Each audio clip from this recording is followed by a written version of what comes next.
আসসালামু আলাইকুম, সবাইকে স্বাগতম আমার আরেকটি নতুন ভিডিওতে।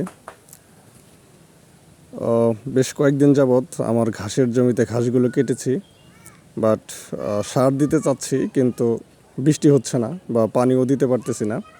তো আজকে সকালবেলা আল্লাহর রহমতে ভালো বৃষ্টি হয়েছে, তো ঘুম থেকে উঠে আর দেরি করলাম না, সরাসরি চলে আসলাম খেতে এবং সারগুলো দিয়ে দিলাম।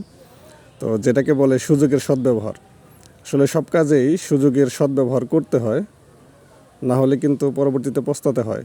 আজকে যদি আমি সারগুলো না দিই, একটু পরেই রোদ উঠবে এবং জমিটা শুকিয়ে যাবে, তখন সার দিলে কিন্তু তেমন উপকার পাওয়া যাবে না। তো সেজন্য সকাল সকাল শুরু করলাম। তো সবাই দোয়া করবেন আমার চ্যানেলের জন্য এবং সবাই আমার পাশে থাকবেন, সাবস্ক্রাইব করবেন। সবাই ভালো থাকবেন। আসসালামু আলাইকুম।